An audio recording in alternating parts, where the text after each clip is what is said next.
Niger Voice, la radio de la diaspora africaine, le journal. Vous êtes nombreux à suivre le programme de Radio Niger Voice, la radio de la diaspora africaine, en synchronisation avec la radio Bourredjinto et la radio Savoir FM. Mesdames et messieurs, bonsoir et bienvenue aux informations dont voici les principales informations. L'Union européenne a officiellement reconnu la Confédération des États du Sahel et plaidé pour un renforcement du dialogue entre les deux parties, marquant un tournant notable dans les relations entre Bruxelles et les pays sahéliens. Au Niger, à Niamey, les femmes se mobilisent pour la défense de la patrie. La ministre de la Population, de l'Action sociale et de la solidarité a présidé ce samedi 24 janvier la journée de mobilisation générale des femmes de la région de Niamey pour la défense de la patrie. Au Mali, le général d'armée Assimi Goïta a remis une enveloppe de plus de 17 milliards de francs CFA destinée aux familles des militaires. C'était à l'occasion de la commémoration du 65e anniversaire de l'armée malienne célébré mardi dernier à Bamako. Au Burkina, les autorités judiciaires ont annoncé mercredi la présentation à la justice de l'ex-chef de l'État Paul-Henri Sandagowo Damiba suite à une extradition depuis le Togo. En Côte d'Ivoire, le président ivoirien Alassane Ouattara a annoncé vendredi la composition d'un nouveau gouvernement marqué par la création pour la première fois dans l'histoire politique du pays d'un poste de vice-premier ministre. Cette nouvelle fonction a été confiée à Téné Birahima Ouattara, frère cadet du chef de l'État, ainsi que le portefeuille du ministre de la Défense qui assistera le premier ministre. Voilà pour le sommaire. Le développement, c'est tout de suite avec Imrana Kilomaïga. Le représentant spécial de l'Union européenne pour le Sahel, Joao Gravino, a reconnu officiellement la Confédération des États du Sahel et plaidé pour un renforcement du dialogue entre les deux parties, marquant un tournant notable dans les relations entre Bruxelles et les pays sahéliens. Cette reconnaissance a été annoncée vendredi à Ouagadougou dans un contexte de recomposition diplomatique après plusieurs années de tensions entre l'Union européenne et les États membres de l'AES, à savoir le Burkina Faso, le Mali et le Niger. Selon des sources diplomatiques, Joao Gravino avait déjà rencontré les autorités nigériennes le 20 janvier 2026, illustrant la nouvelle approche européenne adoptée fin 2025. Cette stratégie privilégie un engagement direct, pragmatique et respectueux avec les États du Sahel, y compris la Confédération AES, afin de mieux aligner les priorités sécuritaires et économiques. L'Union européenne entend ainsi ouvrir une nouvelle phase de coopération fondée sur les intérêts partagés, notamment en matière de sécurité régionale, de développement économique et de gouvernance. Bruxelles vise un dialogue renforcé dès 2026, adapté aux réalités politiques et sécuritaires du Sahel, rompant avec les frictions observées ces dernières années. Comme annoncé dans les titres, à Niamey, les femmes se mobilisent pour la défense de la patrie. La ministre de la Population, de l'Action sociale et de la solidarité nationale, professeur Sidiko Diarmakoy-Seini, a présidé ce samedi 24 janvier 2026 au palais de congrès de Niamey la journée de mobilisation générale des femmes de la région de Niamey pour la défense de la patrie. Initiée par les femmes conseillères du CCR en collaboration avec l'ensemble des femmes du Niger, la cérémonie s'est déroulée en présence des membres du CNSP, du gouvernement et des autorités administratives et coutumières. Dans son discours, la ministre a salué l'engagement des femmes nigériennes qu'elle qualifie de sentinelles de la patrie, affirmant que la défense nationale est avant tout une affaire de conscience, d'engagement et de valeurs. Face aux défis sécuritaires et menaces contre la souveraineté, les femmes du Niger disent non à la division et oui à la paix, à la cohésion sociale et à la défense de la patrie. La ministre a enfin appelé les femmes à être actrices de paix, de vigilance et de sensibilisation, soulignant que la refondation du Niger ne se fera qu'avec et par les femmes. Un comité ad hoc chargé du déstockage des produits céréaliers de l'OPVN a été officiellement installé ce vendredi 23 janvier 2026 à Niamey. La cérémonie a été présidée par le Premier ministre, ministre de l'économie et des finances, Ali Mohamed Zen. Le comité est chargé de l'inventaire de stocks céréaliers, de la préparation du déstockage ainsi que de la supervision et du contrôle des opérations de vente sur toute l'étendue du territoire national. Il aura également la responsabilité d'assurer le suivi administratif et financier des opérations et de veiller au dépôt de recettes de vente dans un compte dédié. Au Mali, le président de la transition, le général d'armée Assimi Goïta, a remis mardi une enveloppe de plus de 17 milliards de francs CFA destinée aux familles des militaires à l'occasion de la commémoration du 65e anniversaire de l'armée malienne organisée à Bamako.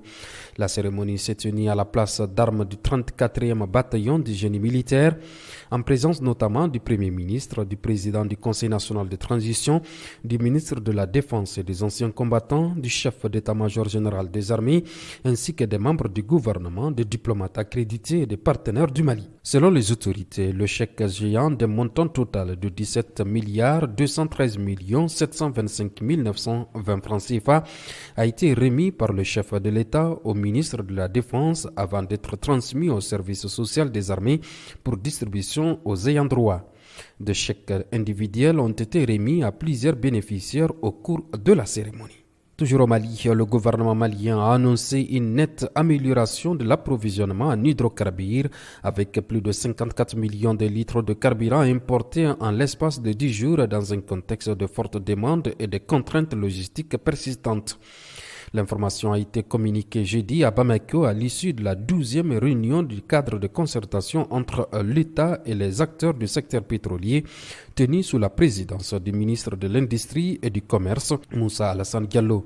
La rencontre a réuni les principaux acteurs du secteur, notamment le groupement professionnel du pétrole GPP et le groupement malien des professionnels du pétrole GMPP, autour de l'examen des volumes importés, des difficultés opérationnelles et des mesures envisagées pour améliorer durablement la disponibilité des produits pétroliers. Selon les données présentées par le directeur général du commerce, de la consommation et de la concurrence, 40 338 300 litres de carburant ont été importés entre le 12 et le 18 janvier 2026 à travers 875 camions-citernes permettant un taux de ravitaillement des stations estimé à 53,9%. À ce volume s'ajoutent 14 445 025 litres acheminés entre le 13 et le 21 janvier, soit 317 citernes représentant un taux de ravitaillement de 21,4%. Ces apports ont contribué à réduire les longues files d'attente observées ces dernières semaines dans plusieurs localités, notamment à Bamako et dans certaines grandes villes de l'intérieur du pays, ont indiqué les autorités.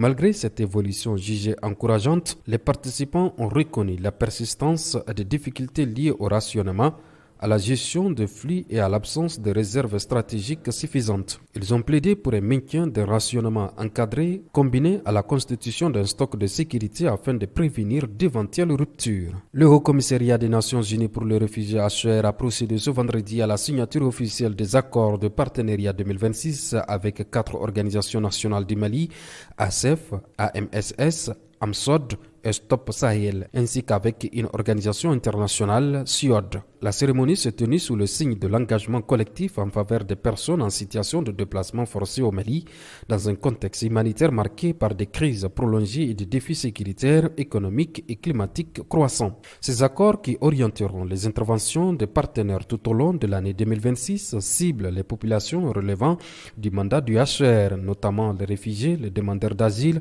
les personnes déplacées internes, les rapatriés, les personnes à risque d'apatridie ainsi que les communautés hautes.